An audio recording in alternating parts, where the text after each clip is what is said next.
todos bienvenidos a este segundo día del Congreso. Descubramos juntos cómo transformar los retos diarios por los que atraviesan padres y madres con hijos con discapacidad en la primera conferencia del día que se titula Microviolencia en la crianza de hijos con discapacidad, maternidad y paternidad resiliente. Una conferencia que será presentada por el psicólogo Ernesto González Cortés. Él es licenciado en psicología, egresado de la UNAM, cuenta con una especialidad en psicología de emergencias y con una maestría en gestión del talento humano. Actualmente funge como docente y es tutor de resiliencia con años de experiencia ya en desarrollar estrategias que fomentan tanto el bienestar personal como la capacitación de individuos para lograr transformar cualquier tipo de crisis en oportunidad. Damos la más cordial bienvenida a nuestro primer ponente del día, el licenciado Ernesto González. Bienvenido y cedo palabra contigo. Adelante. Muy bien, pruebo audio, ¿me escuchan bien? Perfecto. Perfecto, Ok, gracias. pues un gusto estar con ustedes por acá en este primer Congreso Internacional de Desarrollo de la Conciencia, y que la temática es Amor y Armonía, Desafíos y Soluciones en la Vida de Pareja. La verdad es un placer, agradezco muchísimo a Daniel, a Nayeli, por este trabajo que están realizando y por esta invitación que me hacen. El tema del que les quiero hablar el día de hoy es de microviolencia en la crianza de los hijos con discapacidad. Particularmente me interesa hacer énfasis en la maternidad y la paternidad resiliente. Yo les pido a todos ustedes como asistentes que pongamos en el centro al niño con discapacidad, a la niña con discapacidad, con algún trastorno generalizado del desarrollo. Ahora se conoce como una situación de vulnerabilidad, Asperger, autismo, déficit de atención. Incluso ahora en el país se está trabajando con situación de calle, situación migrante, menores trabajadores, ¿no? Y cómo todo esta parte de lo que incapacita a los niños en el seno familiar pues se va a reflejar en la familia, perdón, en la escuela, ¿no? En la parte de la escuela. Particularmente este tema que les pido que pongamos en el centro a- al alumno, no puede dejar de mirarse que está alrededor papá y mamá, tíos, hermanos, tutores resilientes, ¿no? Esta parte es importantísima considerarla. ¿Por qué microviolencia? Las microviolencias, particularmente tienen un énfasis muy característico que vienen evidentemente de la violencia, ¿no? Por favor, la siguiente.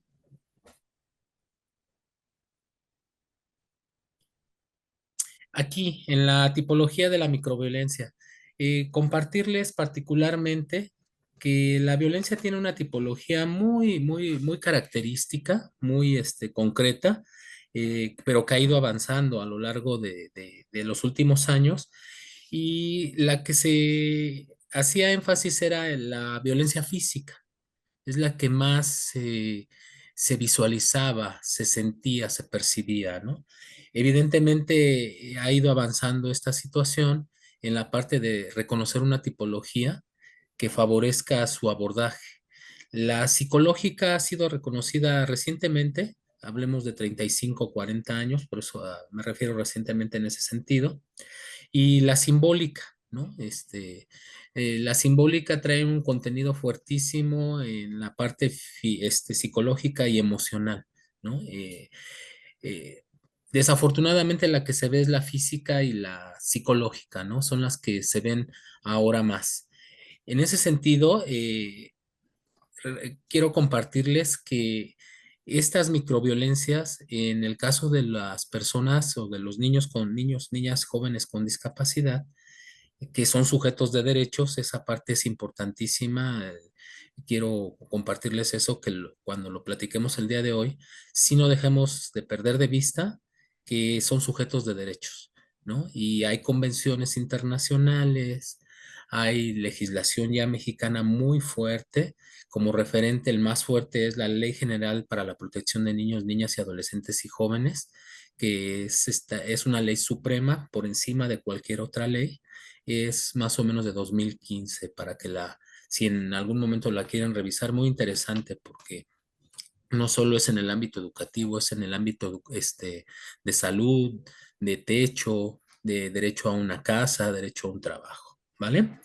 Eh, y aquí abro un paréntesis grande, como en estas microviolencias ya en el desarrollo de las familias, cuando se tiene un hijo con discapacidad y uno sin discapacidad aparente, lo que yo he observado, la experiencia me dice que las microviolencias se detonan más hacia el hijo que no tiene, que tiene discapacidad. Pongo un ejemplo muy claro. Primero llevo a la escuela, aunque los dos hijos vayan a escuelas diferentes y entren a la misma hora, 8 de la mañana. Primero llevo a la escuela al hijo sin discapacidad y si alcanza a llegar bien, llevo a la escuela al hijo que tiene una discapacidad. Entonces esto genera evidentemente una serie de conflictos en las relaciones interpersonales en pareja, en la vida en pareja, de la toma de decisiones, ¿sí? Les pedía entonces poner en el centro a los niños, posteriormente a quienes están alrededor, a papá, mamá y todos sus tutores, familiares, y en tercer plano, en este nivel sistémico, a los actores educativos, a la escuela, ¿no? Que afortunadamente las leyes han ido cambiando y por ahí se generan muchos elementos que obligan a los actores educativos a considerar a los alumnos como sujetos de derechos, propiamente con políticas, prácticas y culturas inclusivas. La que sigue, por favor. En ese sentido, para hilar este punto con la psicología de emergencias y la pedagogía de emergencias, voy a enumerar 5. Tomé la decisión de 5 microviolencias: desgano por parte de los padres entre ellos y hacia los hijos, indiferencia, apatía, derrotismo y anulación de lo que el otro plantea, ¿sí? Actualmente, en el sistema educativo nacional y la nueva escuela mexicana, se plantea que en los campos de formación, es decir, los contenidos curriculares que se le van a dar a los alumnos con o sin discapacidad, tienen que ser razonados, graduales, vivenciales y conscientes. Sin embargo, yo en mi camino de trabajo he entendido otras 4 conceptos que pueden ir hilados a estas formas de mirar el desarrollo de los aprendizajes en la escuela, porque al final del día padre y madre llevan a sus hijos a la escuela. Y entonces la nueva escuela mexicana o cualquier enfoque de formación, de acuerdo a la historia que vamos viviendo ahorita de la nueva escuela mexicana, pues plantean una forma de desarrollo curricular.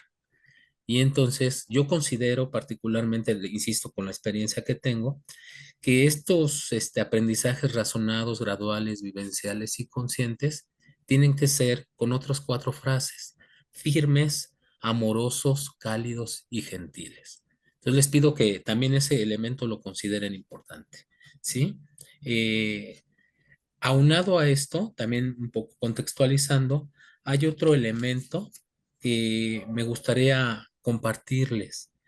Eh, en la teoría U, un libro que les sugiero leer en esta parte organizacional, como una institución educativa es una organización, existen barreras institucionales, organizacionales que no favorecen la atención de la población, en este caso de centros educativos. La primera barrera es no reconocer lo que vemos. La segunda barrera, no decir lo que pensamos. La tercera barrera, no hacer lo que decimos, esta parte histórica de congruencia. Y la última, no ver lo que hacemos, que se me hace que es la más potente. No ver lo que hacemos, como dirían, estás viendo y no ves, ¿no? Está ahí lo que haces, pero no, nos anulamos y no lo reconocemos.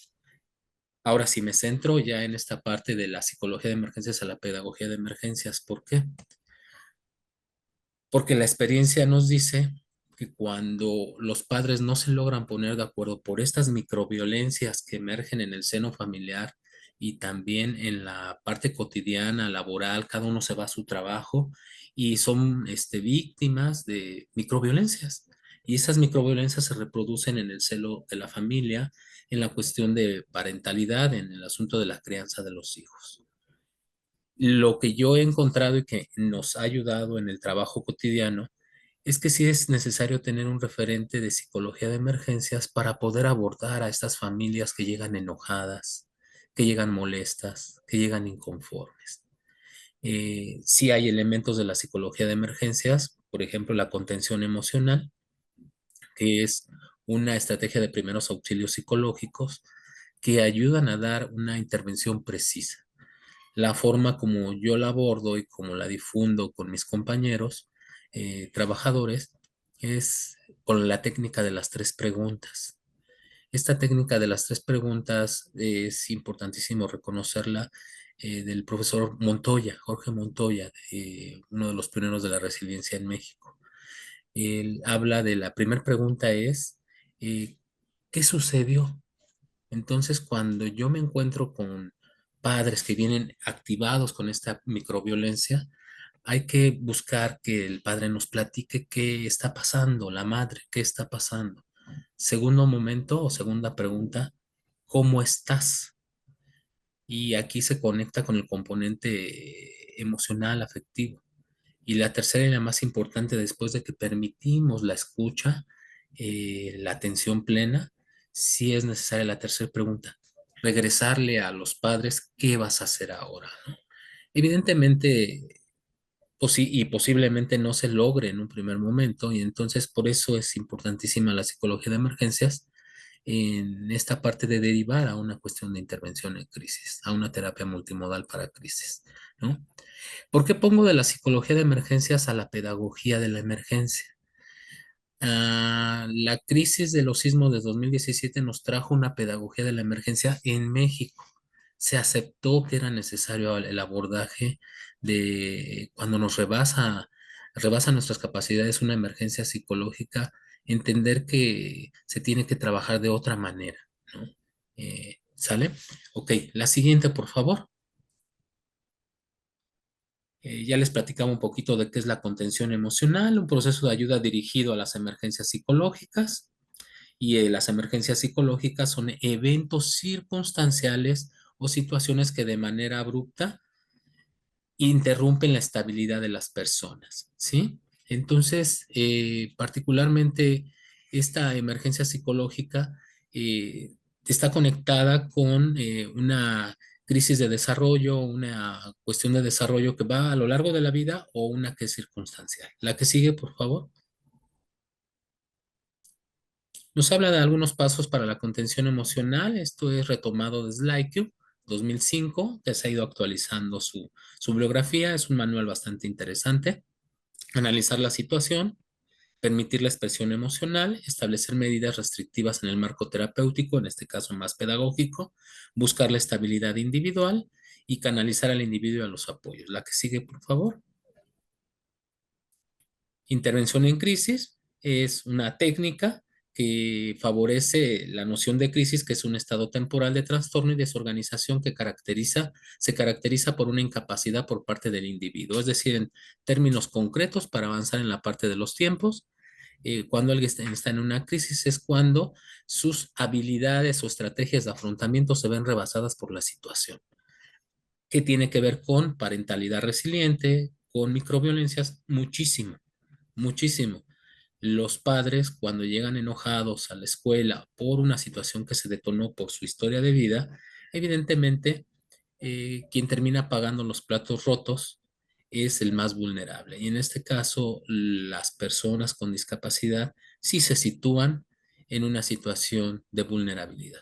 Por eso la normatividad existente procura que por encima de todo el bienestar supremo es el de la niñez. La que sigue, por favor.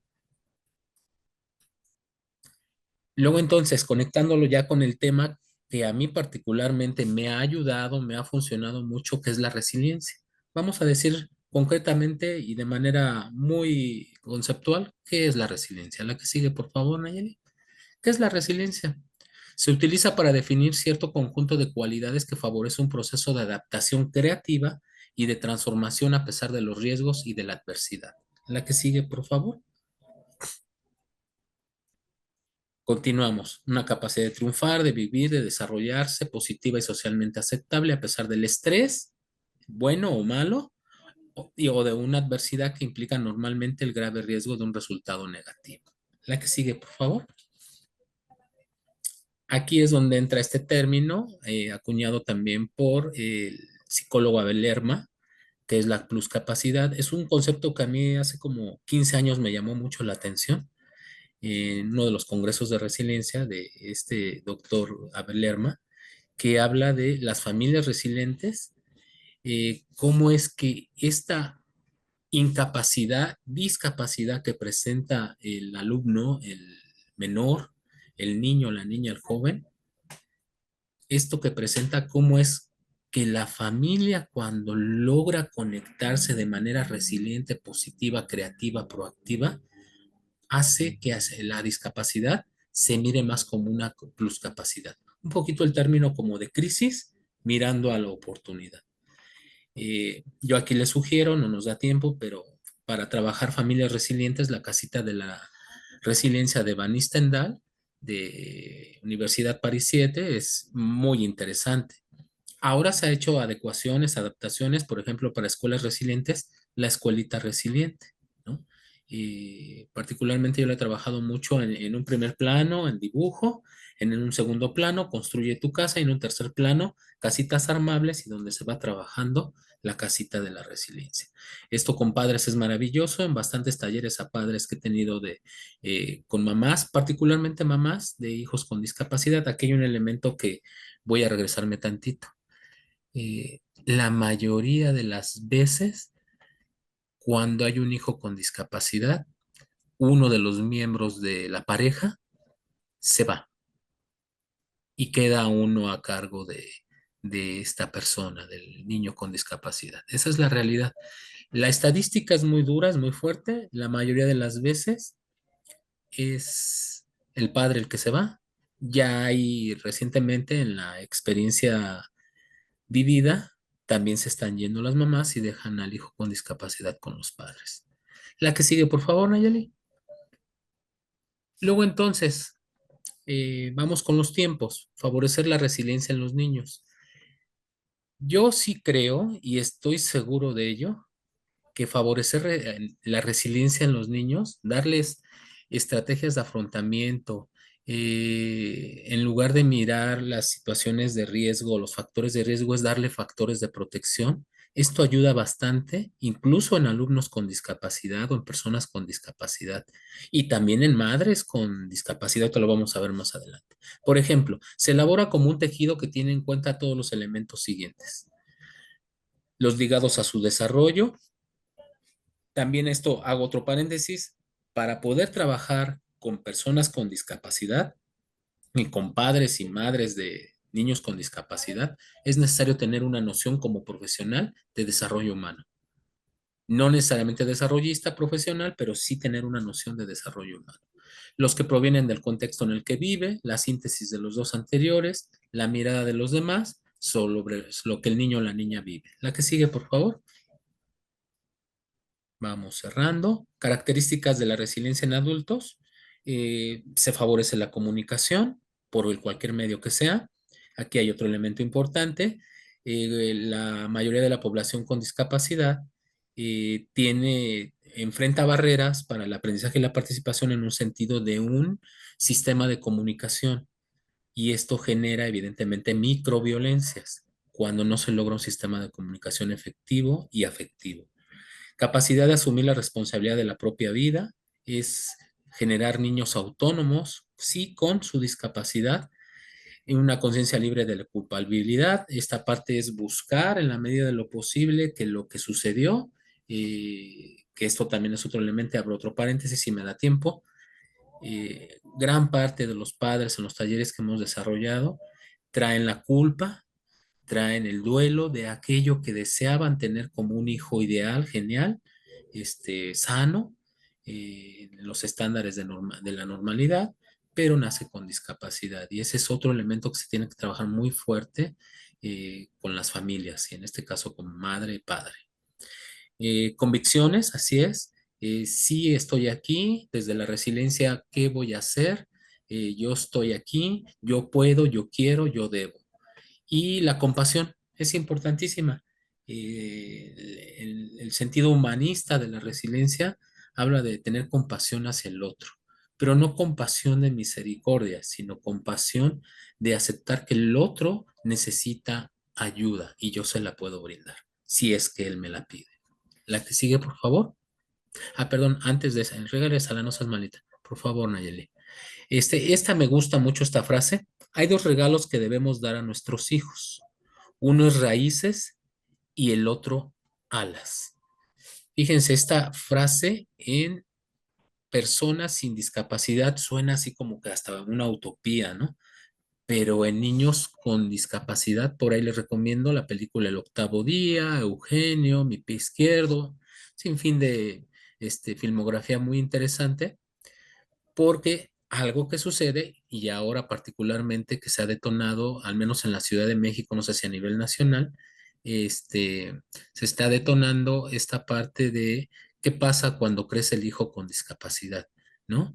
Eh, Hace poco hubo un caso de autismo donde el chico autista generó jurisprudencia para que sus padres dejaran de, le permitieran ser más autónomo cuando él ya fuera mayor de edad y no tener a alguien que le tuviera guardia y custodia si ellos fallecían como padres, ¿no? Y en el caso de las discapacidades que se están mostrando más y que está tomando de sorpresa a las nuevas parejas, es autismo, ha incrementado demasiado, déficit de atención con y sin hiperactividad, y todo lo que tiene que ver con trastornos generalizados del desarrollo.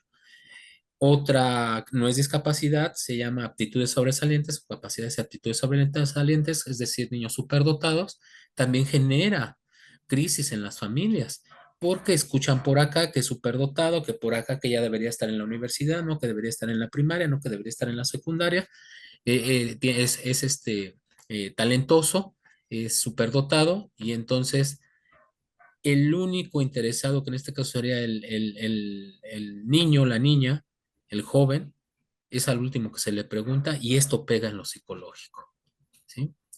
Ahora sí, la que sigue, por favor.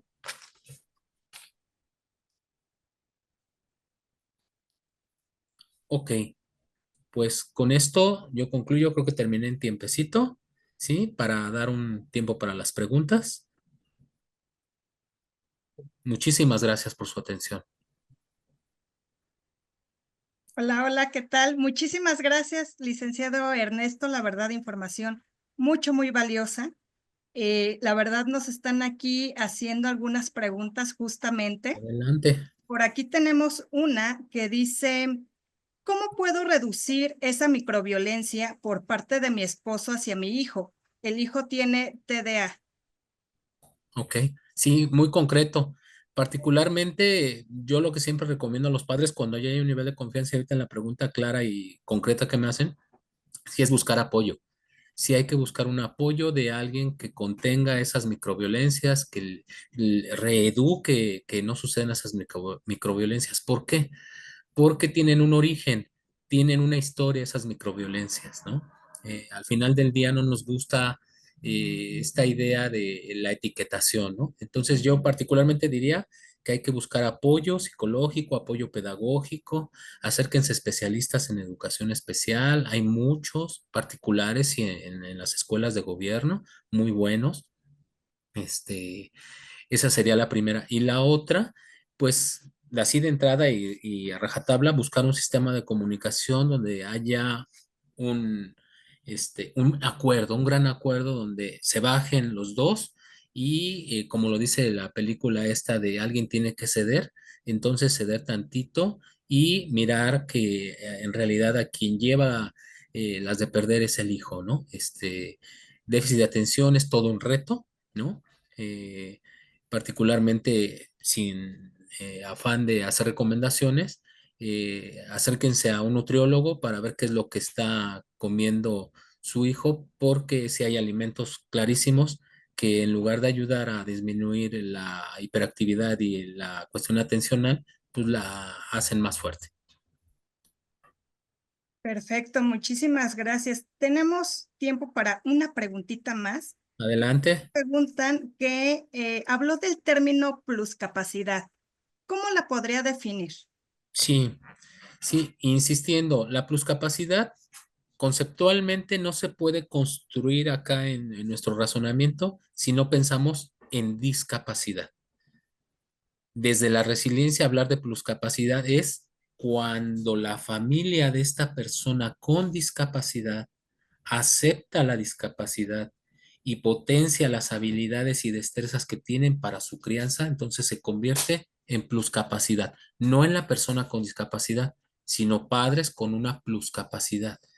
Es decir, si vemos que acá está disminuida una serie de procesos cognitivos, afectivos y físicos o de otra índole, entonces la familia tendrá que cobijar o el tutor de resiliencia tendrá que cobijar y se convierte en una familia con pluscapacidad.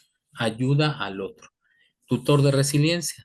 El tutor de resiliencia casi siempre es alguien cercano a la persona con discapacidad, ¿no? O en este caso con aptitudes sobresalientes también.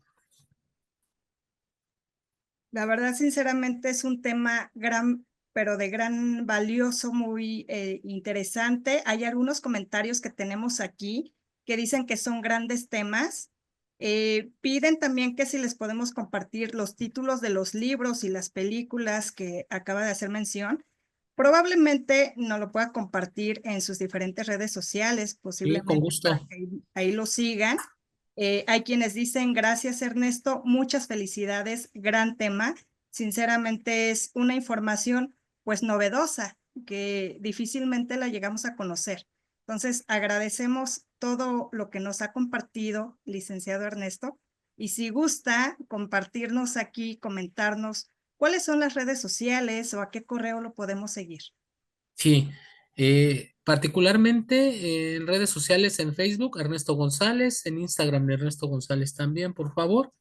Y correo electrónico, con todo gusto, oten28@yahoo.com.mx o de oso, T de Tito, E de Ernesto, N de niño, 28@yahoo.com.mx. Perfecto. Nos dicen también qué gran regalo. Muchas gracias, Ernesto.